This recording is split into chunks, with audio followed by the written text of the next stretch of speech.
guys, King Lagerfeld here, back with another video reaction. And today we're going to do another video about chilling scares. This one is 4 most disturbing Reddit confession posts. That's pretty crazy. Reddit is a very it's a deep place. It goes like people post a lot of things. It can go from very funny to very disturbing. You can find anything on Reddit, really. So yeah, I can only imagine how disturbing these are. I'm pretty sure very disturbing. So we'll go ahead and get into this video and see what happens. Let's go ahead. On May 8th, 2025, a Reddit user asked a grim yet straightforward question on r/AskReddit, stating, "What is the most messed up thing you have ever done?"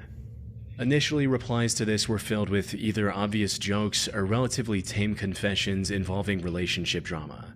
However, after about 30 minutes of the post being live, one user replied with a disturbing comment that stood out from the rest.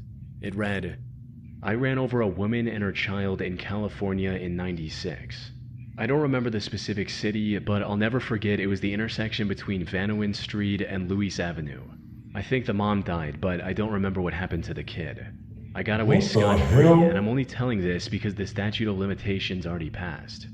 Now, it's not uncommon for people to just make up shocking stories on Reddit for attention.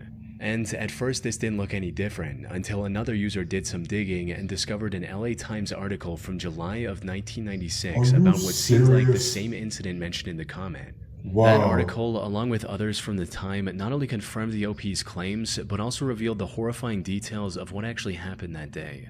According to the reports, the victims of this incident were a 19-year-old girl named Ruby Moreno and her 1-year-old daughter. Ruby had taken her daughter to a nearby hospital on the morning of July 29 to treat a few minor cuts she got while playing.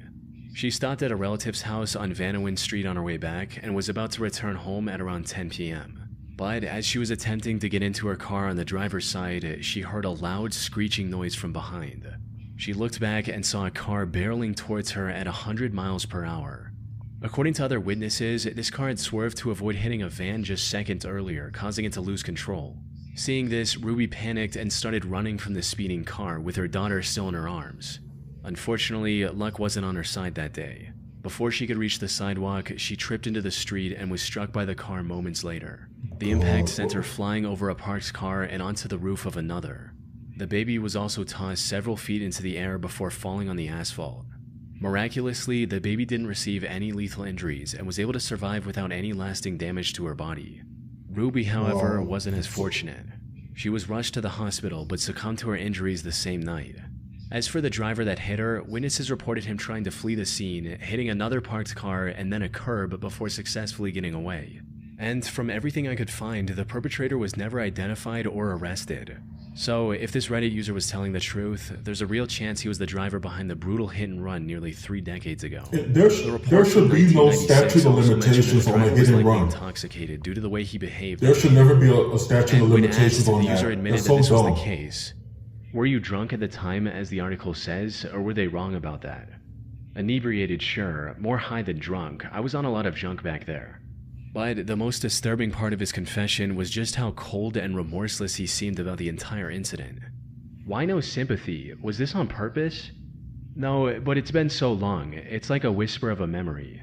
Do you think about how that child has to live without a mother now? A memory? Genuinely asking, you seem so... You took somebody's mom away. It's been 30 years. That child probably has children of its own.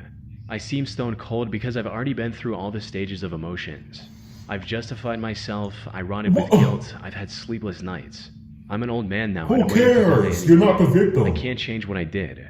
I can't even pay for my crime anymore because California doesn't send people to prison only on a confession. And regardless, my health alone would render me incompetent to stand trial. There's nothing tying me back to that day but my word.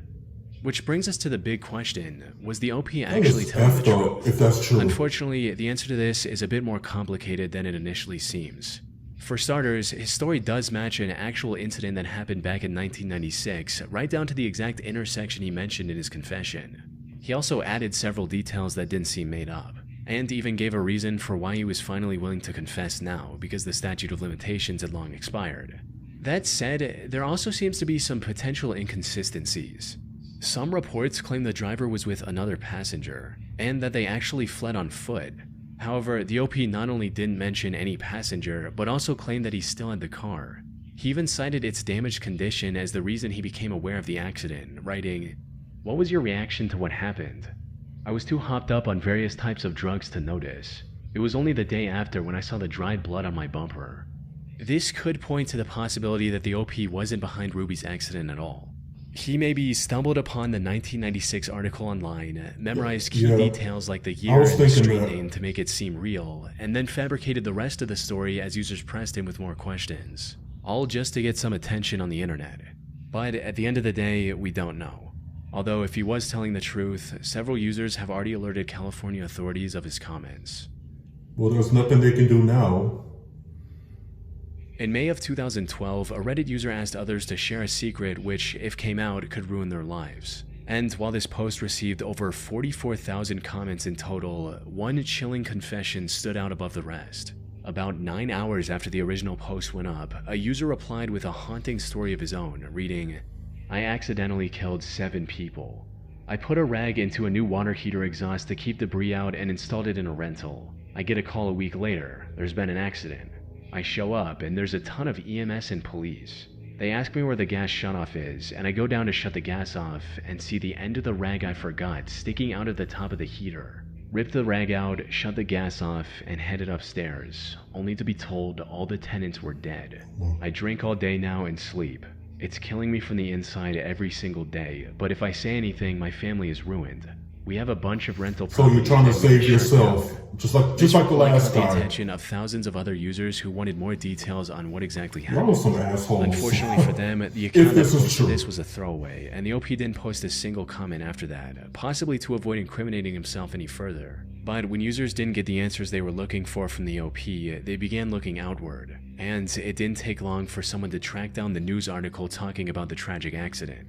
According to these reports, the incident took place on December 16, 2006 in Kirksville, Missouri, where 7 victims, including 5 young adults and 2 children, passed away in their sleep due to carbon monoxide poisoning.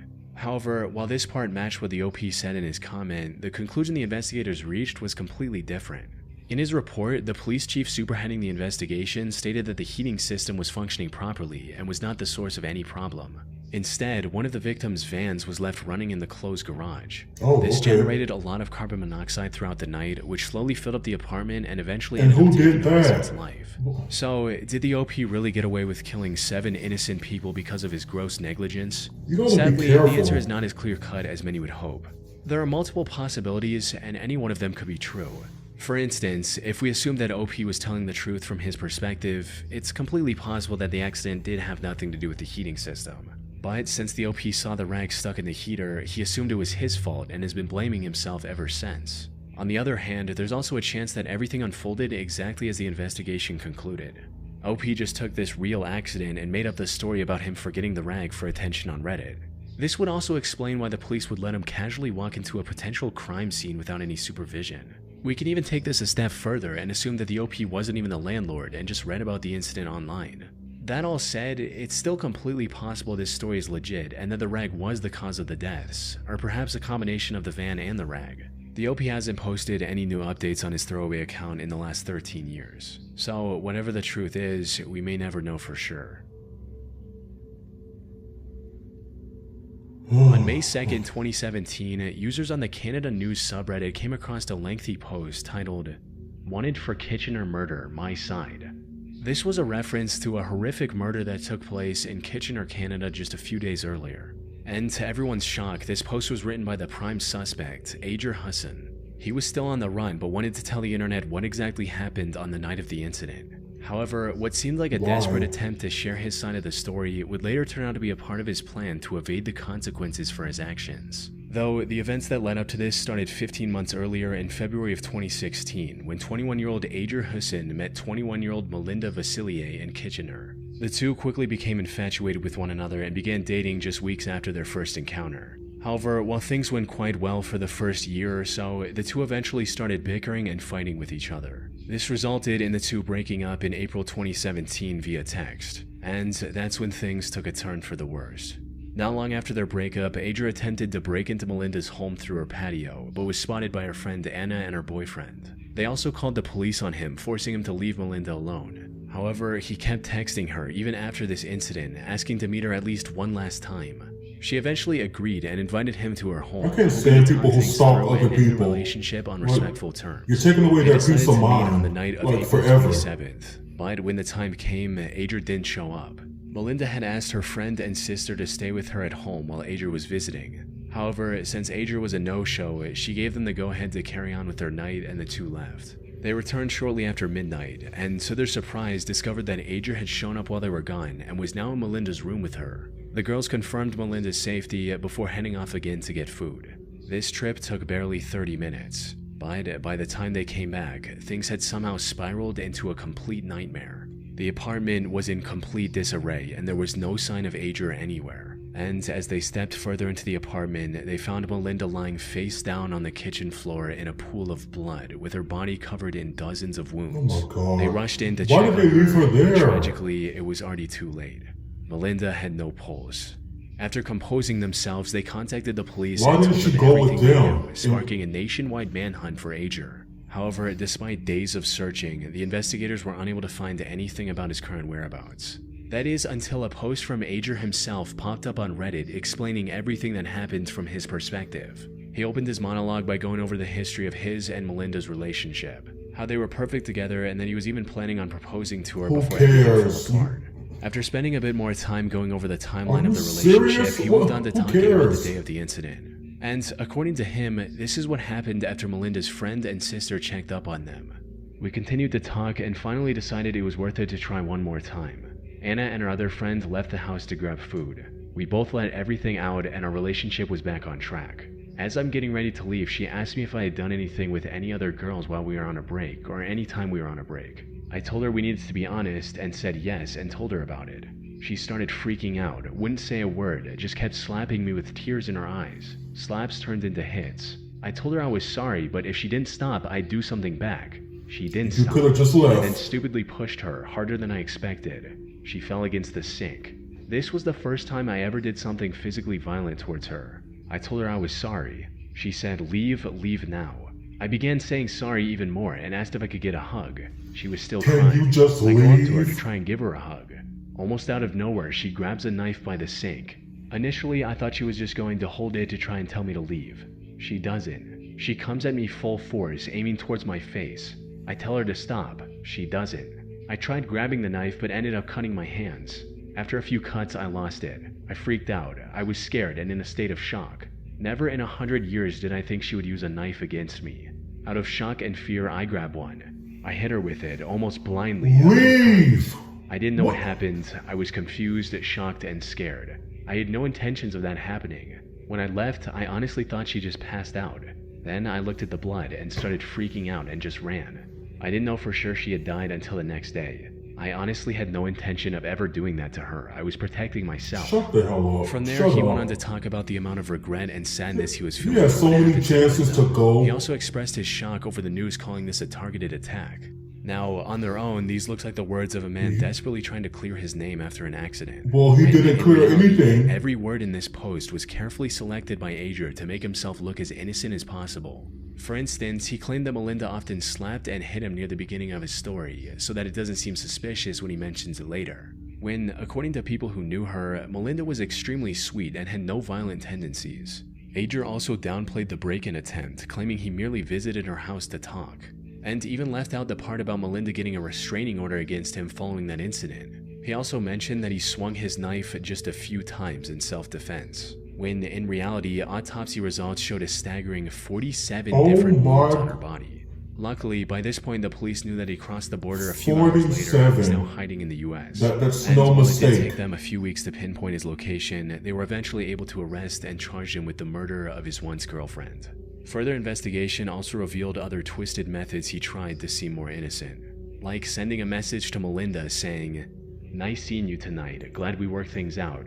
Anyways, see you soon," hours after committing the crime. He stood trial on October 2023, where the jury concluded his motive boiled down to, "If I can't have you, no one can." He was given a life sentence with the Pathetic. possibility of parole after 16 years. On June 7, 2019, a throwaway account made a post on the Confession subreddit claiming to be responsible for the deaths of several people.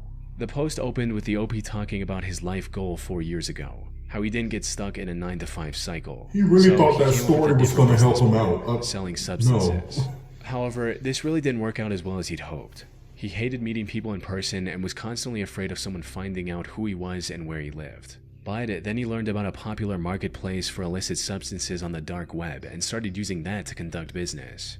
Things were going well, and even upgraded from selling just 3 substances to shipping several much more potent options as well. Unfortunately, what started as a major boom for his business turned into a massive disaster when he accidentally sent the wrong items for a few orders, stating, "I put all my addresses into an Excel spreadsheet along with their name, zip code, order, along with the amount. At the time, I was selling some super white powdered meth. The f***le was also a white powder. Very similar consistency. Long story short, my Excel messed up or I messed up, and about 7 people's orders were filled in as orders. They all went out. I didn't notice and kept doing my thing for a few days. After about 5 days, someone contacted me and told me their friend died from my meth. I immediately called BS and went to check my order log and scale up how much I had of my meth left. Well, I had about 11 grams more than I should have. I still don't know how it could have happened. I wasn't a user, but I definitely was high." Put simply, the OP accidentally sent a much harder substance to his customers. You're sending And while I packages can't mention its while name on high. YouTube, it is known to be extremely lethal in even relatively small quantities. He later searched the names of these customers online and discovered that at least 5 of them had passed away due to his mistake. The sheer gravity of his actions prompted him to immediately abandon the drug trade and rebuild his life, stating, "I immediately deactivated my vendor account. I didn't even need confirmation. I knew what happened. I knew I just killed several people. I sold the rest of my drugs, converted my Bitcoin to cash, and moved away. Didn't speak to anyone for weeks. Found a job in a restaurant, living in a city I always wanted to. I haven't touched drugs since that day. I haven't had anything to do with that life since then." However, the OP ended the post by claiming that, despite getting as far away from his old life as he possibly could, the guilt of being responsible for so many lost lives still weighs heavily on him, and that the only reason he confessed everything on Reddit was to finally get it off his chest, hoping it might bring him some sense of relief. Now, whether this actually helped him feel any better or not is completely unknown. This was his first and last post on his account, and he hasn't posted any updates since. As for if he was actually telling the truth, that much is uncertain. It's near impossible for me to track down any news articles about his unfortunate customers, given that over 100,000 people every year lose their lives from that same substance. That said, many users in the comments believe the story was genuine, and some even express sympathy for the OP's situation, though I doubt we'll get any concrete answer on this confession's legitimacy anytime soon. So everybody's just getting away with these crimes. I mean, I really don't understand. Like the guy that with the first story with him running over the mom and her child. First of all, I don't even know why there's statute of limitations on the hit and run. I really don't understand why, after a certain amount of years, people can come out and confess and nothing can happen because it's been so long.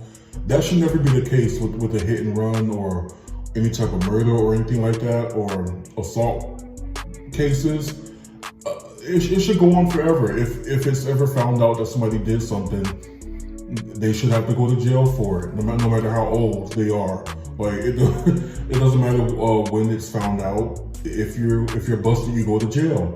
That's how it should be, but sadly, that's not how it is. So sure. And also, he was saying his health issues. He can't stand trial. So yeah, good for you. Good for you that you can get out of this and not go to jail, even though you took the mother away from a child, and you don't even seem upset or mad about or guilty about it. And he was saying he's worked through all the stages of grief. It's not for you to grieve. It's not for you to grieve. You're the one who caused the problem. So what do you mean you worked through all the emotions? Emotions for what? You took away somebody's mom, and you think you're the one that had to work through things?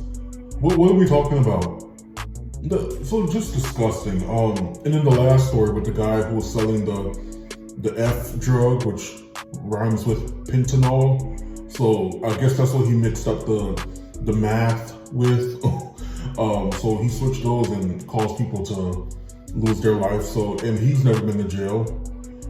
And that bogus story from the guy that murdered his girlfriend or ex-girlfriend, nobody was buying that story. Like, why even go online and confess? You sounded very dumb and like you were trying to make it seem like it was her fault that it escalated.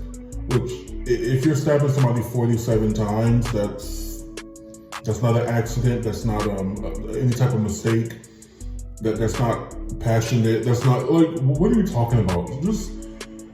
But yeah. Anyway, guys, these were very creepy stories. I'm glad the one person the guy who did talk about his girlfriend and get rid of her, I'm glad that at least he would face some time in jail. So yeah, but everybody else just crap, and I hope that they have terrible lives. And yeah, except the guy with the heater. I don't think that was his fault. I think it was the person who left the van on in the garage. I think it was their fault. So I don't think it's that person's fault at all. But still, why are we online confessing things instead of turning ourselves in or trying to get to the bottom of it or trying to help? I don't know, these people are crap. But anyway, guys, another great video about chilling scares as usual. Let me know what you guys thought about in the comments below. Make sure you like, comment, subscribe, and until next time, be blessed, be your best, and keep on the stairs. Bye, guys.